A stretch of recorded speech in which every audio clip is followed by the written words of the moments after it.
박재TV 시청자 여러분 안녕하십니까. 2019년 8월 3일 오후 5시입니다.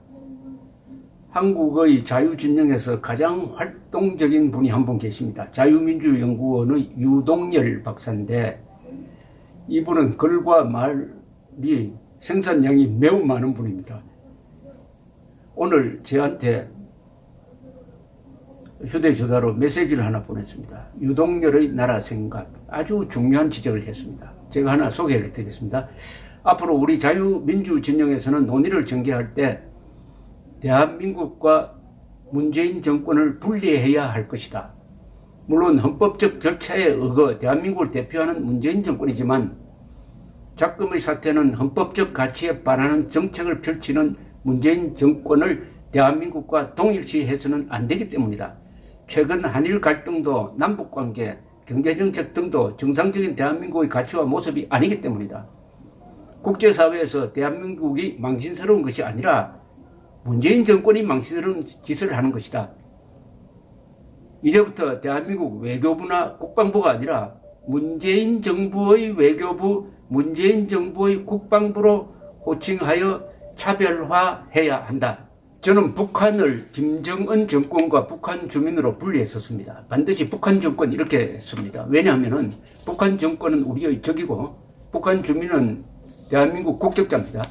그래서 북한해서는 안 된다는 게 저희 생각인데, 유동열 박사의 지적처럼 지금 문재인 정권의 반대한민국적, 반자유민주적, 반법치적 정책으로 해서 대한민국이 도매금으로 넘어가서 욕을 먹고 있습니다. 창피를 당하고 있습니다. 그러니까 앞으로는 문재인 정권과 대한민국을 분리해야 한다. 대한민국이 잘못하는 게 아니라 문재인 정권이 잘못한다. 북한에 대한 분리법을 그대로 문재인 정권에 적용해야 한다. 이런 이야기죠.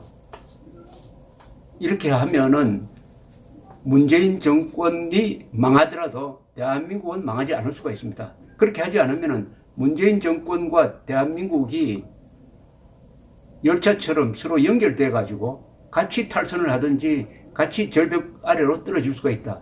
분리를 해야 된다. 분리를 해야 된다.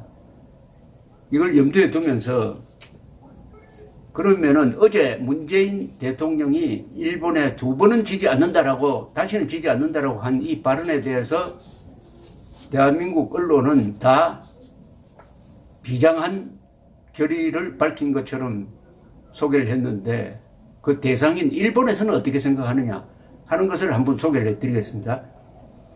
우선 공식적인 반응이, 사또 마사히사 외무성 부 대신, 그러니까 차관입니다. 후지 프로그램에 출연해가지고, BS 후지 프로그램에 출연해가지고 문재인 대통령의 발언을 품위가 없다, 비정상이다, 무례하다는 말로 표현을 했습니다. 특히 가해자인 일본이 적반하장으로 큰 소리치는 상황을 결코 좌시하지 않을 것이다는 이런 발언을 일본에서는 지금 문제로 삼고 있습니다. 품위 없는 말까지 쓰고 있는 것은 비정상적이다, 일본에 대해 무례하다, 이런 이야기를 했습니다. 화이트북과 배제는, 화이트리스트 배제는 강제징용 배상 판결에 대한 무력 보복이라는 문 대통령의 말은 전혀 별개의 것이다. 국내용으로 일부러 부추기는 것 같다. 이렇게 이야기를 했네요. 문 대통령의 일본에 대응한 연설은 일본을 가해자라든지 적반하장이라든지 하며 지극히 품위가 없었다. 어떻게 봐도 미래지향적이지 않고 과거지향적이다. 2번 다시 일본에 지지 않겠다는 발언도 마찬가지다. 원래 일본은 한국과 싸우지 않았다. 그러니까 이게 공식 논평이라고 봐야 되겠네요. 이 차관이 한 이야기인데, 무례하다는 말이 자꾸 나옵니다. 무례하다. 우리 한국에서 한국용어로 들으면은 워낙 많이 들어본 이야기라서 별것 아닌 것 같은데, 이 외교 관계에서는 국가 원수가 하기에는 지나친 말이다 이거죠. 적반하장. 다시는 지지 않겠다, 뭐 이런 이야기가. 그러면 언론은 어떤 반응이냐? 이게 뉴시스군요. 뉴스 1 통신사가 종합을 한 걸 보면 이렇습니다. 산케이 신문은 사설을 통해서 이렇게 이야기했습니다. 화이트 국가 제외는 한국의 응석을 끊는 타당한 판단이다.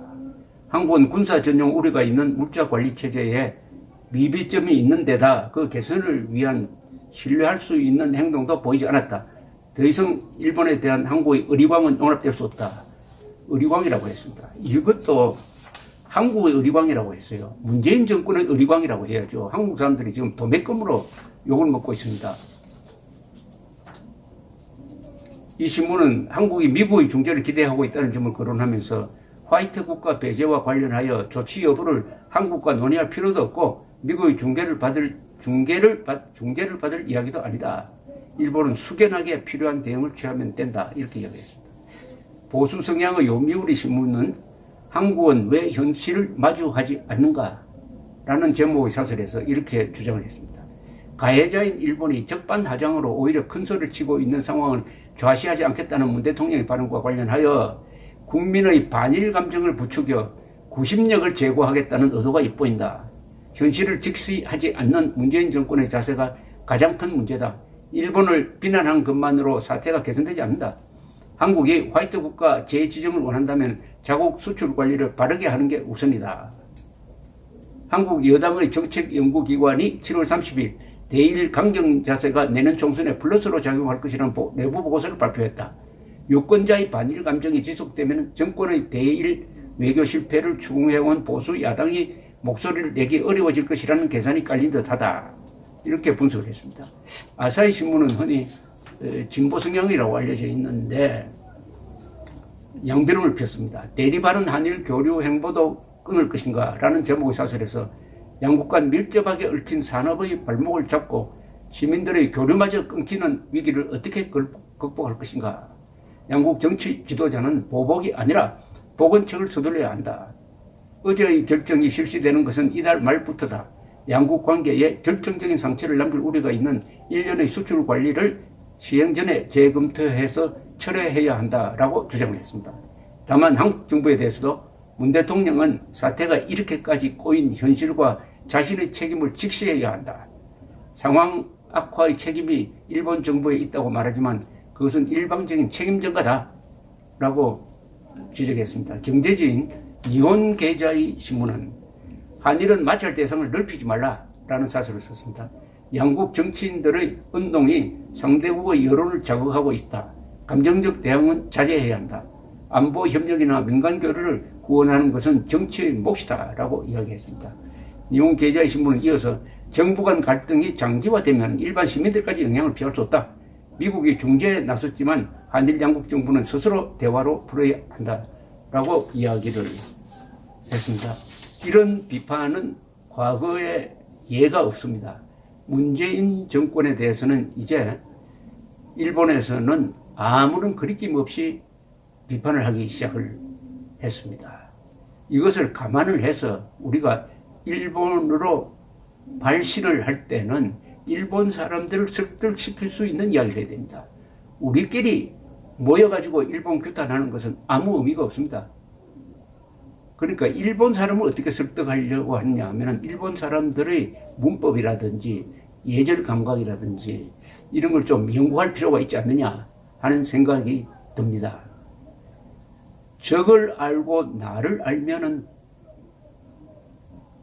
100번 싸워도 지지 않는다는 이야기가 있습니다. 그게 손자병법에 나오는 이야기인데 문재인 정권이 하는 행동을 보면은 일본을 잘 알지도 못하고 우리의 실력도 제대로 알지도 못하고 그리고 이런 대응이 들어올 것이라는 것을 충분히 예상하고도 아무런 대책을 취하지 않고 기습을 당하고 말았습니다. 경계에 실패한 문재인 대통령은 경계에 실패한 장군입니다. 작전에 실패한 장군은 용서할 수 있지만 경계에 실패한 장군은 용서할 수 없다는 말이 바로 적용되는 거죠. 왜 기습을 당합니까? 왜 예상을 못했습니까? 왜 내어놓는다는 대책이 어제 강경한 성명 그리고 우리가 오히려 불리한 일본을 화이트 리스트에서 우리도 제외해가지고 일본에 수출하는 것을 좀 까다롭게 하겠다. 이렇게 해서 우리가 손해를 보고 또 지금 벌어지고 있는 반일 종족주의적 집단 광기에 가까운 이 불매운동은 한국인을 공격하는 것 아닙니까? 일본 제품을 수입해서 파는 사람이 일본 사람입니까? 한국 사람입니까? 이런 원초적 본능을 자극하는 대책 말고 법리적, 국제법에 맞는 대책, 외교적 대책을 내놓아야죠. 그것은 너무나 간단한 거 아닙니까? 지금 자유한국당이 급에 질려가지고 말을 못하지만은 그것은 1965년 청구권 협정은 존중해야 한다. 그 다음에 한국의 대법원의 판단도 존중해야 한다. 그러나 징용공 배상은 일본과 약속에 따라서 우리 정부가 책임지고 해결하겠다. 이렇게 나오면 되는 겁니다. 이렇게 나오면은 이렇게 싸울 필요가 없어요. 그렇게 나오지 않는 것은 의심을 할 수가 밖에 없는데 이제 한일 군사정보보호협정까지 파기해가지고 반일을 넘어서 이제는 반미로 가겠다. 이 기회에 한일 관계를 파탄내가지고 한미동맹까지 흔들어 버리겠다. 그래서 대한민국이 앞으로는 한미일 동맹체제, 자유진영의 연대, 해양문화권에서 이탈해가지고 중국, 러시아, 북한 쪽을 붙겠다. 그래서 남북연방제를 추진하겠다. 라는 음모를 깔고 있다라고 의심할 수밖에 없습니다. 감사합니다.